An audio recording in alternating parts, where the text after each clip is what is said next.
baseline amounts that something that big takes.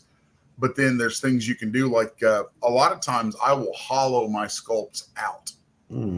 So then I'm cutting down, like taking a big, like a foot tall sculpt and hollowing it out.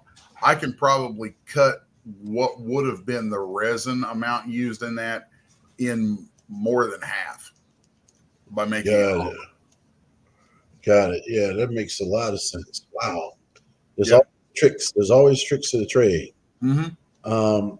That's stuff that I can't drop any names yet, but hopefully I've got a feeling that probably inside the next year there's a pretty big ass toy company I'm going to be doing some work. Hold up, wait a second. Let's make the news cycle right now. Come on. I can't do it yet. I got people who will be very upset with me if I say too much about certain things just yet. Look, Les, I would not be doing my job, comic book journalist, if I did not ask you again, Les. Okay, what are we talking about here? There are a number of things in the works that I'm very excited about. So hey, I'm gonna put a pin in the werewolf thing because I want to come back and talk about that. So let me write that down. Let me write it down. Wolf. Okay, and this is what I want to talk about now. Since you're talking about toys, I worked for a toy company once before. Cool. Swimways, and they're based here in Virginia. They're based in Virginia Beach, but the toys they make are pool toys. So I thought you were gonna say they were sex toys. No, that probably would have been a lot more exciting. No, they got some really cool, probably a lot more lucrative too. They're very lucrative. I didn't say lubrative, I said lucrative. Money was just sliding off the table. Oh God.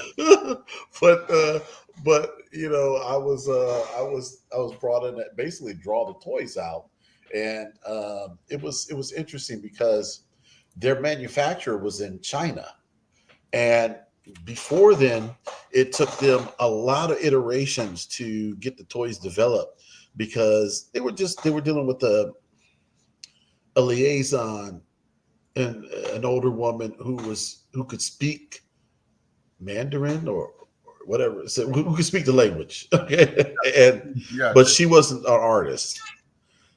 But so they brought me on, and I would just illustrate the toys, and therefore we cut through the language barrier, right? And it was very fun. It was very interesting. I learned a lot about office politics there, but but I wish it was more than just pool toys. But speaking of that, at toys, what has happened to toys? What has happened to toys? The way toys used to be for us. Well, is there any difference? Is there any difference between the toys of our youth and the toys today? And are those differences better, or are they lacking? Or I mean, what's your take, Les? What's your take, Pops? I'm just curious. Personally, I think that that all depends on your purpose. If your purpose is for a kid to play with the toys, most of the toys we have today are kind of bullshit. I'm going to say only one thing about kids and toys. The Evel Knievel stunt cycle was the all-time best fucking toy ever made. Followed up by the Spider-Man helicopter set. Oh, that was good stuff. Yeah, I had them all. for all the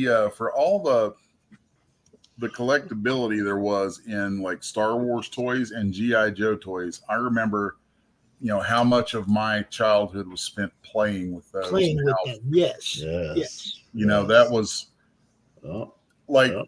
a big portion of what I do for a living and have for God my whole adult life is creating stories and characters. And so much of that comes from, you know, how I played as a kid. Yep.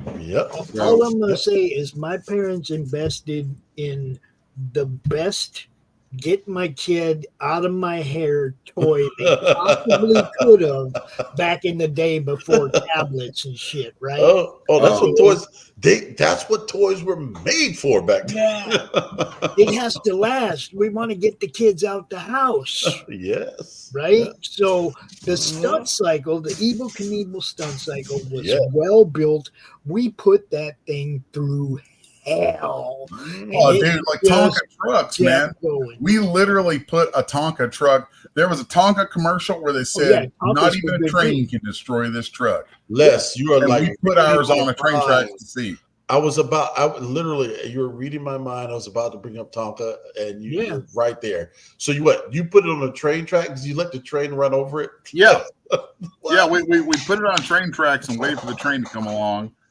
And the truck, I mean, it put a big dent in it, but it hit it and the thing shot off the tracks, and it was still usable. I'm looking up right now, and I see a 1984 train derailment. I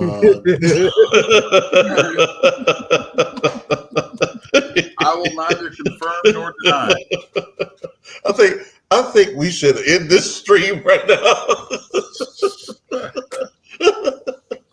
Well, speaking of that, we're actually right about time to call it. Oh, really? Day. Wow. Yeah, it's about that time.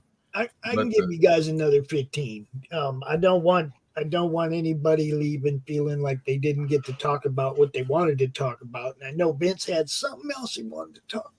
Well, I mean, yes, I have a Kickstarter live with the Eternal. You know, and you can go there right now. It's called the Eternal. I'm doing the art for it. Brian Frazee is a phrase. I call him Frazee. Brian Frazee is the creator and the writer. Go on there, get the book. The book is going to be very interesting. I'm telling you, it's very interesting. It's not what you think. And you think it's your typical superhero story. It is, but it isn't. As far as coming on here and jiving with Les and Pops, I can do this all day, man. I'm a comic book lover and a comic book fan. Oh, this is cool, man. This is really, it's funny because I'm so damn busy all the time that, like, reaching out to people and getting guests. I want guests, but I'm not good at doing that. Yeah, I know. But by the time the next stream rolls around, I'm like, oh shit, I need a guest. Oh, I didn't get one. Well, crap. So yeah, I've wanted this thing to be like this, where it was, where it's basically just me hanging out with another artist or two, talking shop and just shooting shit. Yeah, man. Yeah. That went by so fast, dude. Look. Oh yeah. Hey, let me show you something real quick. One of the things in Clip Studio that I think you'll really think is neat, and I'll backpedal a little bit here so you can see it. If you got me up there, Pops? Yep. Okay. So probably one of the neatest things in Clip Studio is its ruler system. Okay. Mm-hmm. So, or guide system. So, like, we can do where I'm working on this gun right here. I'll take this thing that's the parallel ruler and click, drag that line. Now you see it dropped these. I don't know how we see it on the stream. Yeah. So now everything I draw is going to be snapped to those. So if I were doing speed lines right here. Yes. And I mean, it doesn't even matter. Like right now, I'm literally pulling my pen straight perpendicular to it, but nope, it's locked into that. Yeah, the technical lines challenge me a lot because on paper, I can use rulers and the hand. Once that pencil digs into the board, you can get more control and do more straighter lines by hand, on paper easily. Well, there's some other rulers in here to check out, so there's a symmetrical ruler, but then you can tell it how many lines of symmetry to have. So like 2 is normal. Okay, so there's that. And if I start drawing right here, you see what it does. All right, look. I wanted to come back. I'm gonna spend this last minute. I want to share something with you, Les. An idea that I had, okay, for werewolves, okay? Okay. And I want 10% of everything that you make from this idea, okay? So I'm just putting this out there. So, here's the idea. The idea is that werewolves, they develop this. If you're looking at the DNA spiral ladder, right? Right. So it has the rungs in it that connect to the spiral, the little ladder rungs, right? And so those who are werewolves, they develop this certain canine rung. It might be several within a DNA strand, but the problem is they don't connect. They're only connected to one side. So it's a broken rung. They're hanging down. All the other rungs are connected and they're attached, just like a perfect ladder. But they have these broken rungs. But during the full moon, because of its magnetic pull, it pulls on the DNA and it pulls these broken rungs up and they connect in the DNA ladder, the lattice. And then therefore those canine DNA become active. And that's why they change during a full moon, because of the magnetic pull on their DNA. Then they start to change, right? So this is how you you give a scientific reason why people turn into werewolves. This is how you disable them. You get them to run through a magnetic trap. It's almost like a Faraday cage, where it separates them from the magnetic pull. Those rungs drop down from the DNA lattice. They're no longer engaged, and then they turn back into the human form. That's wild, dude. That's actually a really cool idea. Yo. You haven't even talked to me about creative stuff. You just talking to me about art. We got to do more. And look, I think I finished my sketch of Marvelous. Let me see. I'm just sitting here doodling, doing goofy doodles. No, he's done. Quick. I had to develop a very fast style to try to get pages done. Oh, you have to be fast, man. And I'm sort of happy with the style. It's loose. We didn't get into cross hatching, which I think is something really cool. We could talk about next time. But I'll give you. I'll go back and pull this one page back up. That's like probably my favorite example of my own particular take on hatching and ink line work was combine it back together real quick. Combine. Yeah, combine it. There you go. What's up, Chucky Tuck? Stick it together. Stick it back together. Hurry up. Come on. And moving slow. Nothing's going to go fast while StreamYard's open, bro. There we go. So, so this. I'm trying to make that big. There we go. Yeah, this was wow. I see the detail, brother. Fun couple of pages to do. Is that a double page spread? Yeah. How long do you think it took you to do that? I can tell you almost exactly how long it took me to do it. 6 hours. What? Come on, okay. I need access to your Adderall. Yeah. And this isn't 100% digital either.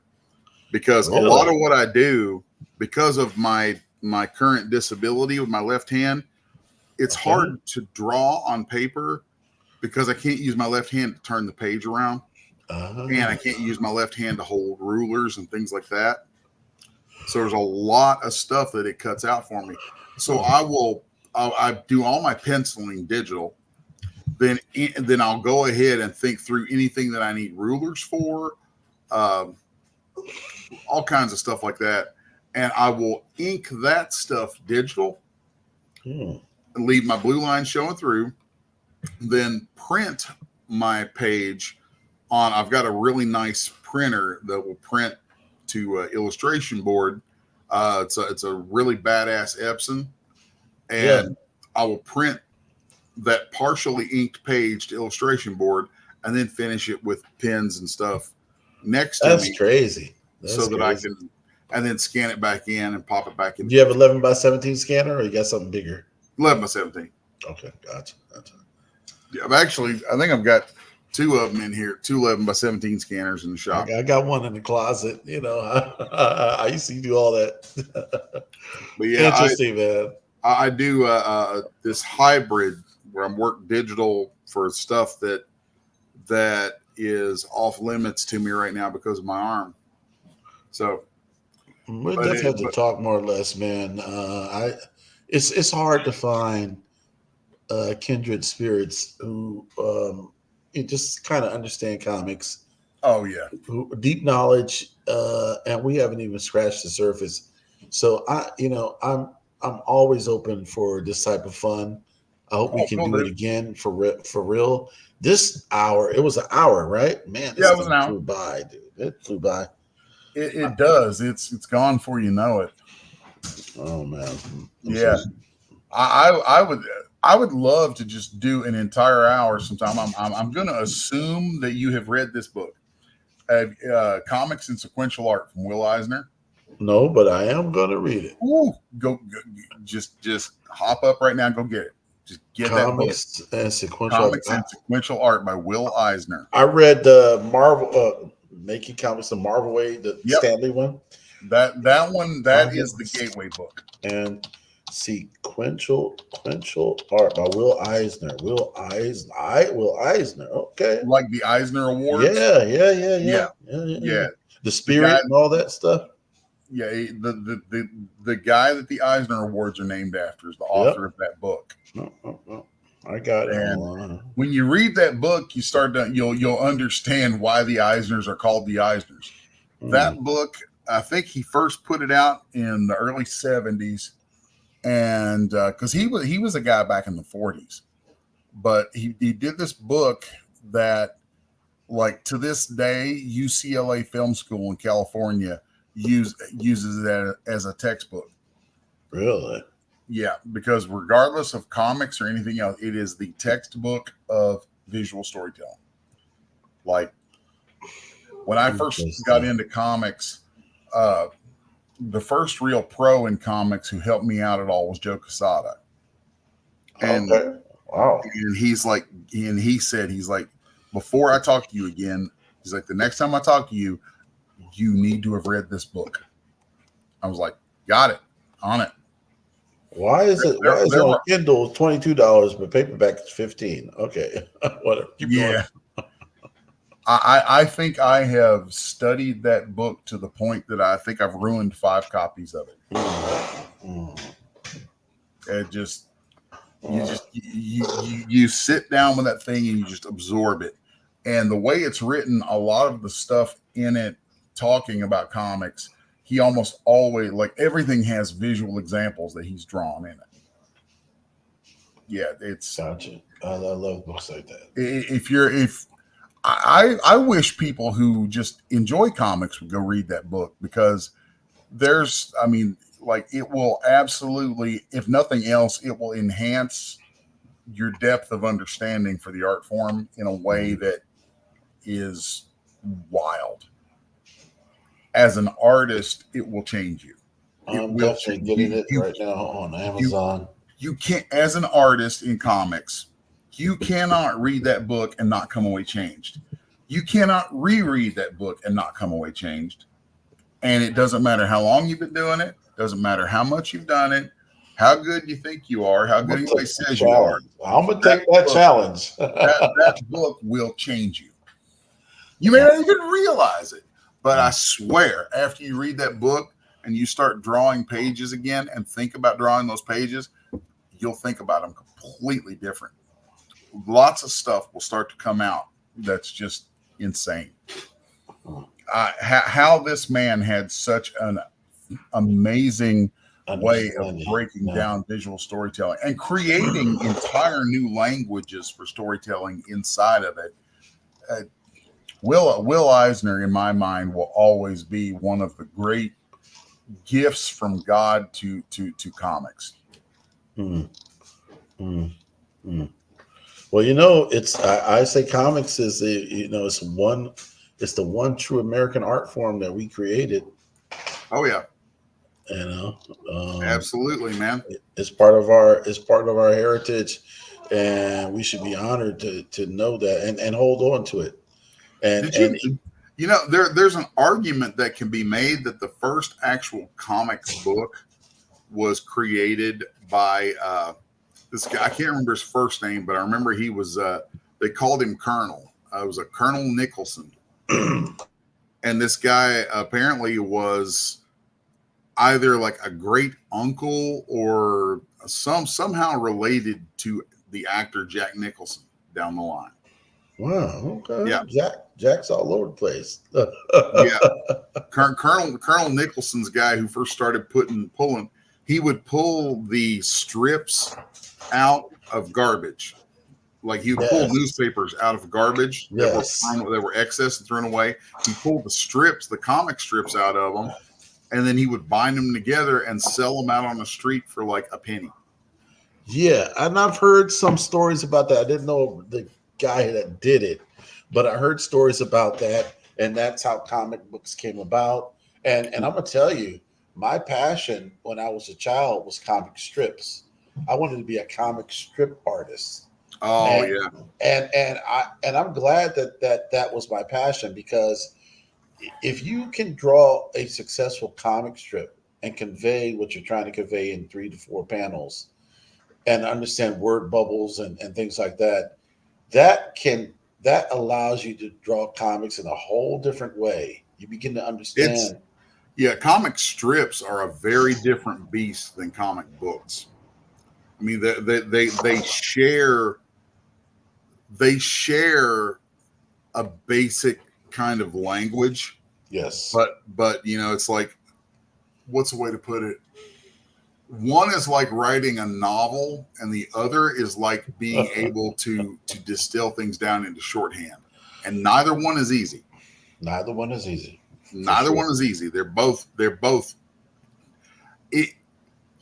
simplicity or brevity, which I am never brief. Simplicity and brevity are skills that you have to do a comic strip. I don't know that I could do comic strips.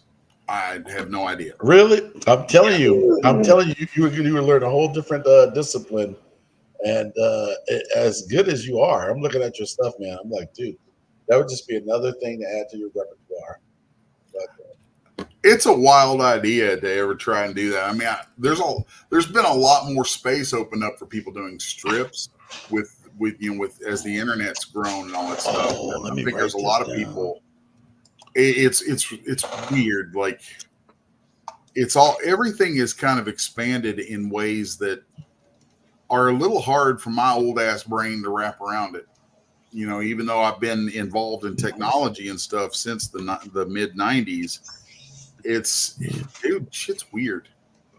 Ladies and gentlemen, I hate to do this, but we do have another show coming up here in a little bit. Pop says it's time to wrap it up.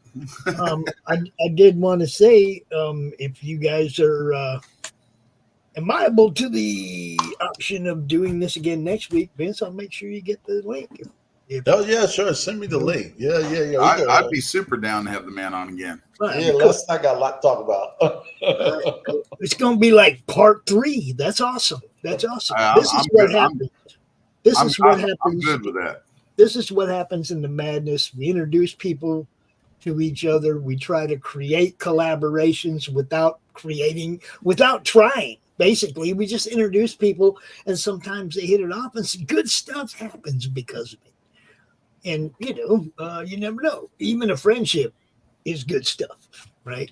So Vince, again, thanks for coming out. I'm going to play your trailer. I'm going to play Doc's trailer. I'm going to do my thing on the way out of here. Les, tell everybody where they can find you, sir. Find me? Yeah. Tell everybody where they can find you. Stick my name in any search engine or social media and you'll find me.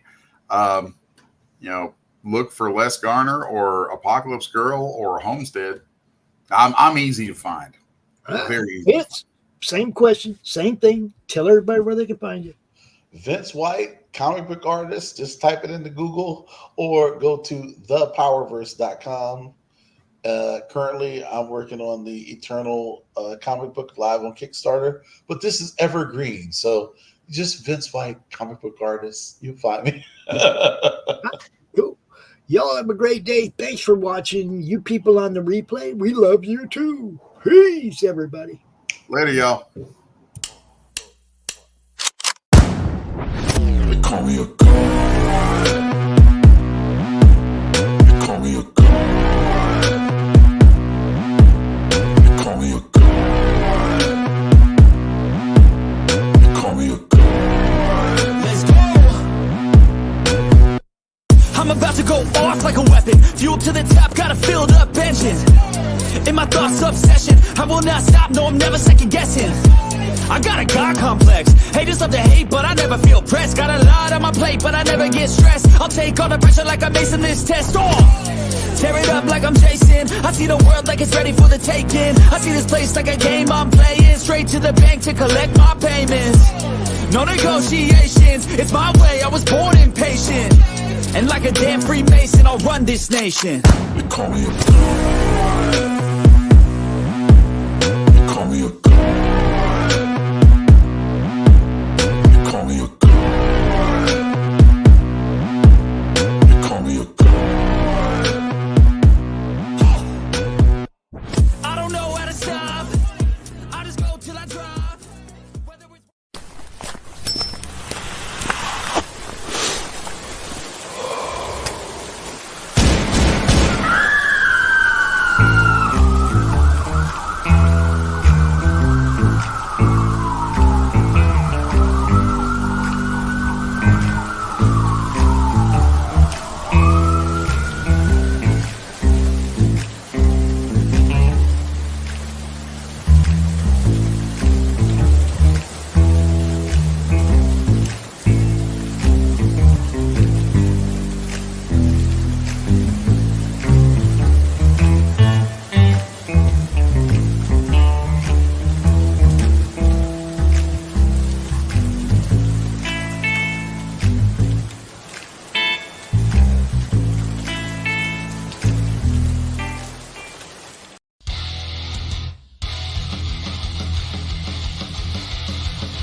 Flip City Magazine is just really pulling out all the stops, man. Your guys' production value of this magazine has gone insane.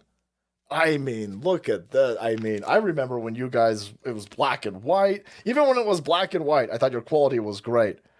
But damn, they have just, I mean, they just really stepping it up a notch. Look at this.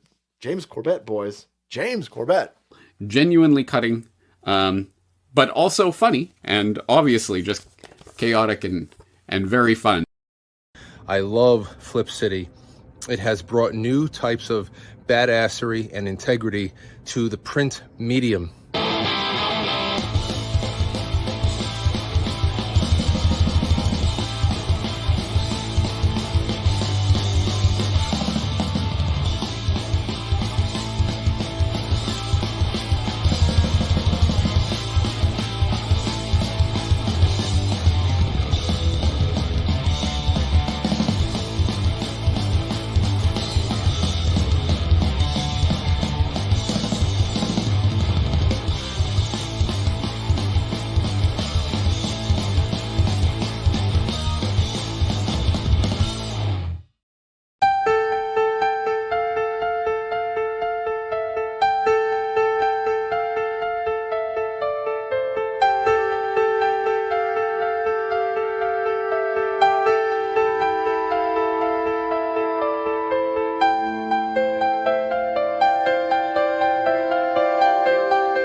Critical plus logistics, getting it done, getting it there. How do you end this thing? How do you put the where's the brakes on this bus? I forgot. Jazz hands. Jazz hands are